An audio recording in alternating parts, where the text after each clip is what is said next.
Hello everyone, welcome back to the channel. FPL DevCop here. As promised on Monday, today we go through my team reveal for game week 1. We have less than I think 2 days to go because our deadline is on 21st, which is on Friday, 8:30 East African time. I need to remind all of you so that no one misses out on the very first deadline of the season. So as promised, today we shall go through how my team has shaped up. I did mention that after the ending of the preseason games, they were going to have a huge impact on how I line up. So today we get to find out why I mentioned that and what exactly is changing about my team. First in goal is going to be a very slight change that will be noticed later, but I'll be lining up with Kinski. Kinski will be in goal for me. I believe he's already nailed as for the Spurs team, and I believe with the new reinforcements that they do have, especially in the centre back partnerships of Van Heek, obviously with strengthening their midfield with Tonali and Mateus Fernandez, I do believe he's going to be having enough cover and should be able to be getting in at least a few clean sheets, especially at that price tag of 4.5 as a goalkeeper. Next is my defenders. I'm doubling up on Arsenal, like I mentioned on Monday. I would recommend that for most of us. Those that can triple up and have Raya in the goal as well, not so bad. But I'll be having Gabriel. I believe he's nailed. He's obviously involved with the goal threat as well, and also is available for the Defcons as well. I was in my previous draft, I think, having Mosquera, but I think weighing up both of them, I do believe Mosquera because there's a number of players from Arsenal that are beginning to come back. For example, we know Timber will come back. How will that will affect, for example, in the right back position? We wait to see. We do have the likes of Hincapi who came in for Calafiori as well over the weekend. So we wait to see how all of that works out, and also the fact that Saliba himself will be joining the team much later. I know he's recovering after his surgery. Calferi with his threat has think going something that was evidenced on over the weekend during the Community Shield game that keeps him nailed as well for my team. I do believe he'll be playing past the 60-point mark, though he did come out less in the 59th minute over the weekend. Harry Maguire, it's a choice between him and Luke Shaw, but I do believe, yes, much as Luke Shaw is marauding and keeps on going up ahead to provide an assist or something like that, but I do believe Maguire, especially playing against Hull City, comes with a threat for set pieces and headers. So that's why currently he's the one that is in my defensive partnership for the three. Next will be my midfield. I do have Mbuemo, and it's someone whom I've actually given the armband for now. But that is something that I'm going to be monitoring, obviously, because like I mentioned in these last 2 days towards the deadline, still something could be tweaked or still something could change. But currently the armband is on him, and why? Especially because he's leading the line for Manchester United. He's playing as a striker, and yet he's categorized as a midfielder here. Bruno has been a bit off it, and something we saw also in the World Cup. He wasn't himself that we saw last season, but hopefully he can get back to his best.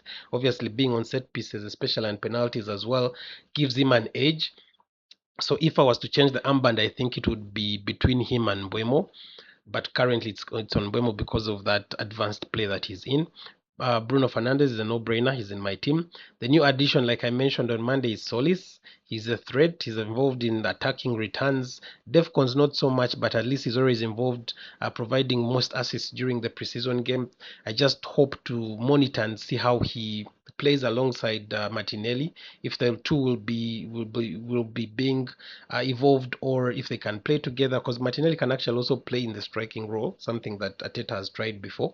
But we wait to see if the position is nailed for Solis. But for now, he's in my team, and yeah, he's one of those differentials that I think I would also recommend.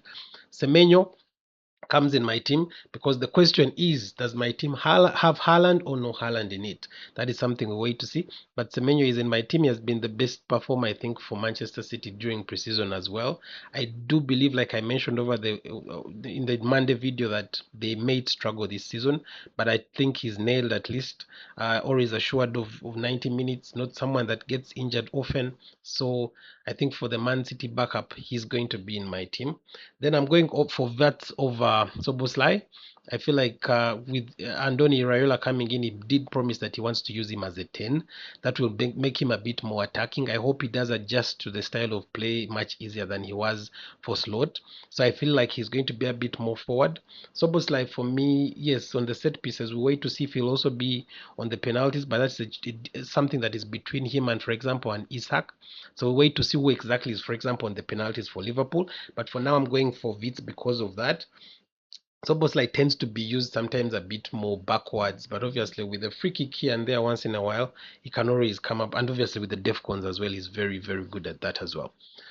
Lastly will be my attack. My attack is going to be having Thiago, who had a wonderful season last season. His preseason wasn't the best, but it was still good. It was within the goals. I think he scored two in that 7 or 8 goal route that Brentford had over the weekend as well. So he was going to be in my striking line, and obviously, no brainer. Someone who was the best performer throughout the entire preseason was Joao Pedro. He's going to be obviously leading my line as well. So we do get to notice that there's going to be no Haaland in my team. Semenyo hopefully will be able to cover that a bit. Is my hope that whatever attack return that Manchester City gets involved in, at least Semenyo will be in that. It is a risk, but I feel like it's something worth going for. He was completely off it during the Arsenal game. He wasn't himself, but I understand because he didn't have much preseason. Ever since the World Cup, Haaland hadn't played, and I actually had anticipated and mentioned that on the channel before, that I feel like he should not have even started that Community Shield game. So we wait, but that's how my team goes. In the bank, I do have 0.0. Obviously, I've used up all my money. So on my bench, I do have Sanchez, the Chelsea goalkeeper, who's going to be at least rotating perfectly with my Kinski.